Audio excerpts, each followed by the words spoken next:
প্রকৃতির অসাধারণ সৌন্দর্য, মনোমুগ্ধকর পরিবেশ এবং পর্যটন ব্যবস্থা সর্বোপরি ভ্রমণের উপযুক্ত আবহাওয়ার শহর দক্ষিণ আফ্রিকার কেপটাউন মর্যাদাপূর্ণ তালিকার শীর্ষস্থান অর্জন করে আবারও বিশ্বের সেরা শহর হিসেবে নির্বাচিত হয়েছে।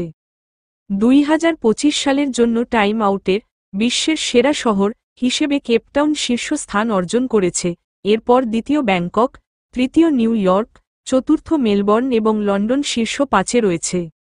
বার্ষিক র্যাঙ্কিং নির্ণয়ে বিশ্বব্যাপী 18,500 জনেরও বেশি মানুষ তাদের মতামত দিয়েছেন। বিশেষজ্ঞ অন্তর্দৃষ্টির ওপর ভিত্তি করে জরিপটি খাদ্য, রাত্রিযাপন, সাংস্কৃতিক অফার, ক্রয়ক্ষমতা, সুখ এবং সামগ্রিক শহরের পরিবেশসহ 44টি ভিন্ন মানদণ্ডের মূল্যায়ন করেছে। কেপটাউন সমস্ত বিভাগেই ভালো স্কোর করেছে, তাই বিশ্বমানের সবচেয়ে আকর্ষণীয় সৌন্দর্য শহর হিসেবে কেপটাউন এই মর্যাদা অর্জন করেছে। 2019 সালেও সৌন্দর্যের রানী কেপটাউন এই উচ্চ সম্মানের খেতাব পেয়েছে। একাধিকবার বিশ্বের শীর্ষ 10-এ স্থান করে নিয়েছে শহরটি। পৃথিবীর অন্যতম সুন্দর শহর আবারও বিশ্বের সেরা শহর এর মর্যাদাপূর্ণ স্থান অর্জন করেছে।